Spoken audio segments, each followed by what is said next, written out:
Friends, when I first saw that clip that you just watched, I reflected on what it has taken to keep the pressure on a government on the issues that impact Queenslanders. I reflected on the impacts and the dedication of all the people sitting in front of you. But the truth is that's only one ingredient to our success. It is the assistance of every single Liberal National Party member in this room and beyond that has contributed. The assistance you have, every member, you've allowed us to expose a tired government. But this election is far from won. We can only win this together, talking about the things that matter for Queenslanders. This term, I have resisted the urge to engage with the distractions and the wrong priorities of this government, to fall into the trap that they set, to have us turn our gaze away from their failures. Instead, our relentless focus has been on the things that matter to Queenslanders: the economy, integrity, service delivery. And haven't there been some failures in service delivery? The cost of living and housing crisis, the health crisis, the youth crime crisis. This focus has forced results, not for us, but for Queenslanders. In the Queensland housing and cost of living crisis, Shadow Treasurer David Janetsky fought a battle against the Treasurer over the ill-fated renters tax, and despite significant resistance by Labor, we eventually forced the government into a humiliating back-down. This saved people from the lunacy of a tax on renters in the middle of a housing crisis, but the damage was done. The uncertainty inflicted untold damage on the confidence of investors and has compounded the Queensland housing crisis. Official figures from the ABS found that new investor loans in Queensland have plummeted by 24% in the last 12 months. This broken promise, and all of the broken promises, are making Queensland a riskier place to invest in, and it's everyday Queenslanders that pay the price. The Queensland housing crisis has been made worse by this government's failure to release land and their inability to build new social housing. The LNP will ensure the Housing Investment Fund will be spent on building new housing, not taking supply away from an existing overheated market. The community housing sector must be supported. Tim Mander knew that a decade ago. Unfortunately, Labor has neglected them, and now Queensland is the only state in the country where community housing has gone backwards. The cost of living crisis has been fuelled part by the government's negligence and failure to maintain their power plants. For months, Pat Weir pursued the government over the failures at the Callide power plant. For months, the government claimed there'd be no impact on energy prices, but we kept on digging and we forced an admission. We are unsure whether it is sheer incompetence to maintain something that we have, or is it a philosophical aversion to coal-fired generation? But either way, it's costing Queenslanders dearly. Let me be clear. The LNP commits to maintenance guarantees on our power plants to ensure essential maintenance is not put off in favour of dividends. We will keep the lights on in Queensland.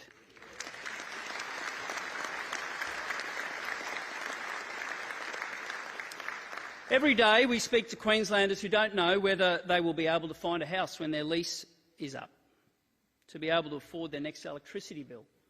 They debate what essentials they leave at the grocery store. These are the people we must fight for. Friends, some of the most harrowing stories I have heard have been as I've listened to Queenslanders engulfed by the Queensland health crisis. The government went to the last election singing their praises on healthcare, promising to keep us safe. On this basic commitment, they have failed. Ambulance ramping was 15% when the Palaszczuk government came to power. It had almost doubled before COVID. Today it is at 43%. That is the worst in the country. There are over 58,000 people on the elective surgery wait list. 1 in 4 patients don't have their surgery within the recommended timeframe. The number of people waiting more than 24 hours in an emergency department is the highest ever recorded. After nearly a decade in power, Queensland's health system under the Palaszczuk government is broken. The Queensland health crisis is getting worse under Labor. The glue that keeps this broken system together are the incredible doctors, nurses, allied health professionals. It is our health professionals who bear the burden of this broken system. While the minister tries to shift blame to a government a decade in the past, it's the call centre operator who has to explain to a father that an ambulance just can't get to his young daughter who's having an asthma attack.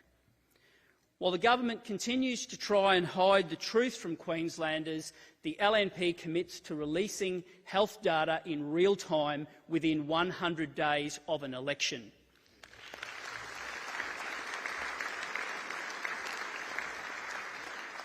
Early this term, we learned of the disturbing events within Queensland Health, and we decided to hold a Queensland Health Crisis Town Hall. We were overwhelmed by the tragic and harrowing stories from patients and brave health professionals who came to tell their story. We were honoured that people trusted us, and we took the fight to the floor of Parliament.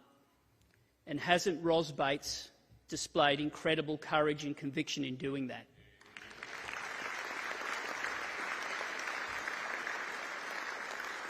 "33 town halls, and the stories continue to mount. And the government doesn't like us holding them. Well, we've got news for them. They will continue. Together, we must heal the Queensland health crisis, because every Queenslander deserves a world-class health system no matter where they live. These are the people we must fight for. Another area of our focus has been on the Queensland youth crime crisis. We have seen a constant stream of Queenslanders become victims due to a government which made a conscious decision to water down the Act when they came to power. That were the first seeds of the Queensland youth crime crisis. Queenslanders no longer feel safe in their homes.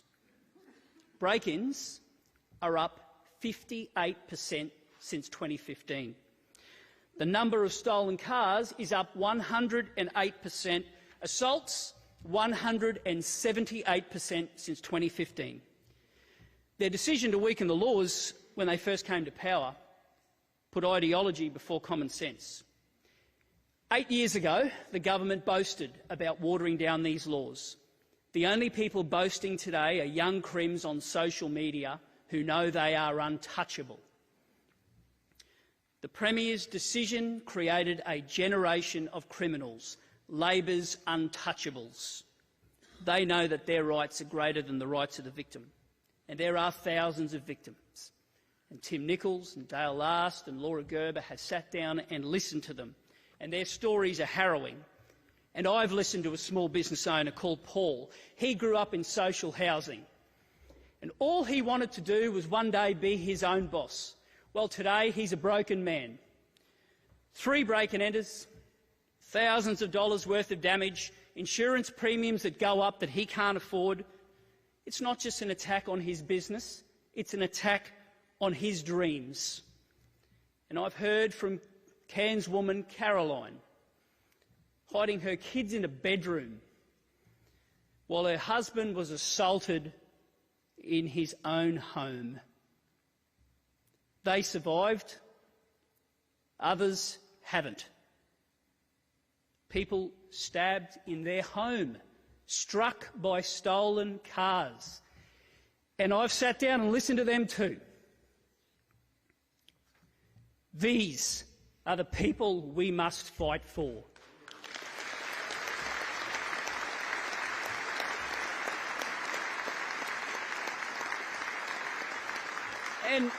And from opposition, we can't win every battle. That's why we've got to pick the battles that we must win and that we can win. We must win the battle for Queenslanders suffering from Labor's cost of living and housing crisis. We must win the battle from people suffering from Labor's youth crime crisis. We must win the battle from those suffering from Labor's health crisis. They are the battles we must win. Now, friends, over the past few years, it's fair to say the Labor government has taken blame shifting and hypocrisy to a new level. Nowhere has this been more prevalent in the issue of youth crime. One of the many groups this government has blamed for the youth crime crisis are parents, Queensland parents, and here's the hypocrisy. The state government is the biggest parent in the state, with over 1,700 kids in out-of-home residential care. The state government has responsibility for 11,500 kids in various child safety arrangements. The decaying child safety system is a direct contributor to the Queensland youth crime crisis that we're experiencing across the state. And we've got to be upfront about the facts. 58% of children interacting with the youth justice system have recently been involved with child safety. 58%. These children are in the hands of the state government, but they are slipping through their fingers into a life of crime. We must be honest about this. These are the stories being told to the LNP every day of a system that provides no guidance, no opportunity, no discipline, and the terrible results are laid bare for all of us to see.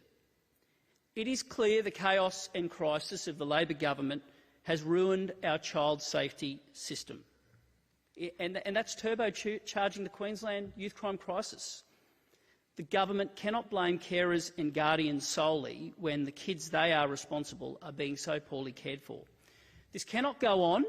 We will not allow it to go on. Action is needed, so today we are taking action. Today I announce an LNP government will step up and take responsibility for the children in the care of the state.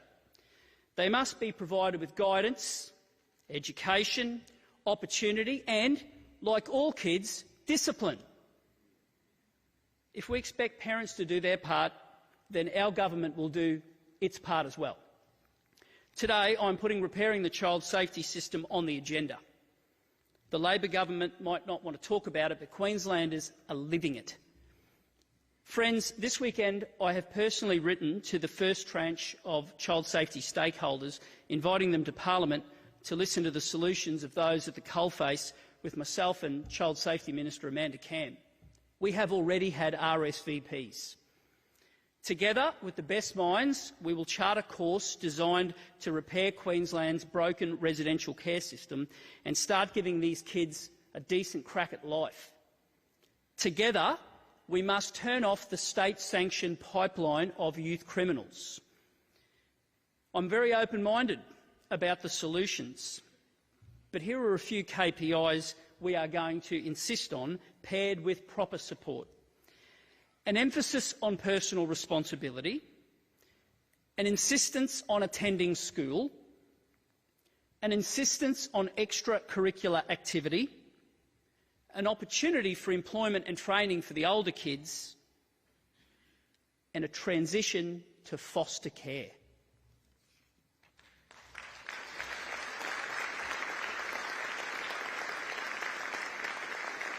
I know we have a very active LNP policy committee in this area, and I extend the invitation to the policy committee chair to assist us in developing the solutions for what is a difficult but important issue. And this work will go hand in hand with our solutions that are already on the table for youth justice, consequences for action, unshackling the judiciary and removing detention as a last resort, and gold standard early intervention. And on this point, the Deputy Leader wrote to the Auditor-General asking him to conduct a comprehensive audit of Queensland's current early intervention programs. It is now underway. All Queensland children deserve a chance at life, and we will give them that chance. Friends, I spoke earlier about the importance of a relentless focus on the issues that matter to Queenslanders. The ability to apply such focus is only possible with unity. The Secretariat and the Opposition Office must be able to trust each other. Our relationship is respectful and unified. I want to thank Lawrence for his decency and his leadership, and Ben for his dedication and strategy. The federal leaders of our party are doing a remarkable job in an extremely difficult political environment. And never have I believed so strongly that Australia needs a Queensland PM, and his name is Peter Dutton.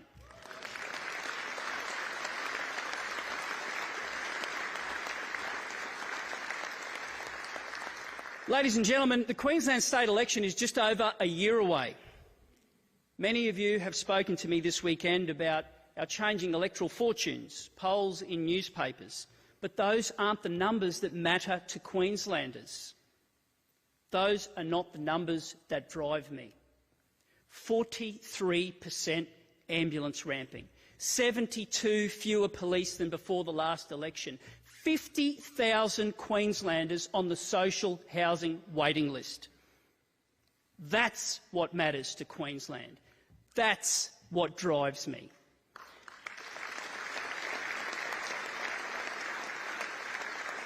Make no mistake, 16 months out from an election, we are the underdog. With history against us, we are facing a ruthless campaign machine led by a formidable politician. That is the road that lays ahead of us. And Queenslanders are willing us onwards because they know this government's heading in the wrong direction. They know something has to change. What drives me every day is the Queenslanders I have met who are suffering from the chaos and crisis that this checked-out Labor government has brought on their lives. What drives me are the small businesses going broke because of constant break-ins. What drives me is the thought of Queenslanders dying because they can't get into our hospitals. Young people seeing the dream of owning a home slip away, that's what drives me. What drives me is ending the chaos and crisis of this Labor government. I know this drives every one of you too. So let's ready ourselves. We can't fight every battle in Queensland, so we will fight the battles that matter to Queensland. We will win the battles that matter to Queensland. And if we do, together in October 2024, we will give Queenslanders a clear choice. A united LNP government focused on them, or a tired, self-obsessed Labor government fighting amongst themselves. Unity and stability over chaos and crisis. Queenslanders together. Hope over fear. Thank you all very, very much.